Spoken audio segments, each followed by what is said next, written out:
ಇವತ್ತಿನ ದಿನ ಸಾಕಾಗಿ ಹೋಗುತ್ತೆ ನಾನು ಎಲ್ಲಕ್ಕಿಂತ ಮೊದಲು ನಾನು ಮಾರ್ನಿಂಗ್ ನಾಷ್ಟ ಮಾಡ್ತೀನಿ ಬೆಂಗಳೂರು ಇಡ್ಲಿ ಸೆಂಟರ್ ಒಳಗೆ. ಆಮೇಲೆ ಮಮ್ಮಿ ಕಾಲೇಜಿಗೆ ಹೋಗ್ತೀನಿ. ರಿಪಬ್ಲಿಕ್ ಡೇದಾಗ ಶೂಟ್ ಮಾಡೋದಿತ್ತು, ನಾನು ನಮ್ಮ ಅಣ್ಣ ಶೂಟ್ ಮಾಡ್ತೀವಿ. ಬಿಸಿಲಿದ್ದಕ್ಕೆ ನಾನು ನನ್ನ ಫ್ರೆಂಡ್ ಸ್ವಿಮ್ಮಿಂಗಿಗೆ ಹೋಗ್ತೀವಿ. ಸ್ವಿಮ್ಮಿಂಗ್ ಆದಮೇಲೆ ವಿದ್ಯಾನಗರ ಕಡೆ ಒಂದು ಜುಡಿಯೋ ಆಗಿತ್ತು ಹೊಸಾದ, ನೋಡೋಣ ತಡಿಪ ಅಂತ ಹೋಗ್ತೀನಿ.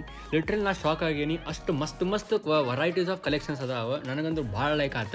ನೋಡ್ತೀನಿ ಈಗ ತೊಗೊತೀನಿ, ನಾನು ಸುಮ್ಮನೆ ಆದ್ಮೇಲೆ ತೊಗೊತೀನಿ. ಆಮೇಲೆ ಅಲ್ಲಿ ಹೊಟ್ಟೆ ಹೊಸಾಗದು ಸಿಗೋಗ್ಬಿಟ್ಟು ದೀಪಕ್ ಎಗರೇಸಿಗೆ ಮಸ್ತ್ ಖಾರ ತಿಂತೀನಿ. ಅದಾದ್ಮೇಲೆ ತಿಂದ ಮ್ಯಾಗ ಒಂದು ವಿದ್ಯಾನಗರ ಪಾಪೈಸ್ ಅಂತ ಆಗಿತ್ತು, ಭಾಳ ಏನೋ ತಿನ್ಬೇಕಂತಿತ್ತು, ತಿಂದು ನೋಡ್ತೀನಿ ಭಾಳ ಲೈಕ್ ಆಯ್ತು. ಸೊ ನೀವು ಒಮ್ಮೆ ಹೋಗಿ ತಿನ್ನಿರಿ. ಅದಾದ್ಮೇಲೆ ನಾನು ಜಿಮ್ಮಿಗೆ ಹೋಗ್ಬೇಕಾಗಿರ್ತಿತ್ತು, ಬಡ ಜಿಮ್ಮಿಗೆ ಹೋಗ್ತೀನಿ. ಲೆಗ್ ವರ್ಕೌಟ್ ಮಾಡಿ ಜಲ್ದಿ ಮನೆಗೆ ಹೋಗ್ತೀನಿ. ಯಾಕಂದ್ರೆ ಅಬ್ದುಲ್ ಅಣ್ಣ ಅವ್ರು ಹೊಸದ ಮೆಡಿಸಿನ್ ಕ್ರಿಯೇಟ್ ಮಾಡ್ಯಾರಂತ, ಅವ್ರದ್ದೊಂದು ಹೊಸ ಕಂಪ್ನಿ ಚಾಲೂ ಮಾಡ್ಯಾರ. ಸೊ ಅದ್ರದ್ದು ಸಪ್ರೇಟ್ ವಿಡಿಯೋ ಇನ್ಸ್ಟಾಗ್ರಾಮ್ನಾಗ ಹಾಕ್ತೀನಿ. ಅಲ್ಲಿಂದ ನಾನು ಡೈರೆಕ್ಟ್ ಹೋಗ್ತೀನಿ ರಾರಸಿಗೆ, ಯಾಕಂತ ನಮ್ಮದು ಮೇಡಮಿನ ಬರ್ಡೇ ಇತ್ತು.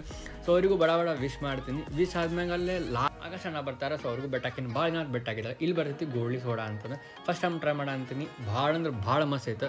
ನೀವು ಒಮ್ಮೆ ಟ್ರೈ ಮಾಡಿರಿ. ಸಿಗ್ತೀನಿ ನೆಕ್ಸ್ಟ್ ವಿಡಿಯೋನಾಗ ಹೇಳ್ತೀನಿ. ಸ್ಟೇ ಟ್ಯೂನ್ ಆಗಿರಿ. ಬೈ.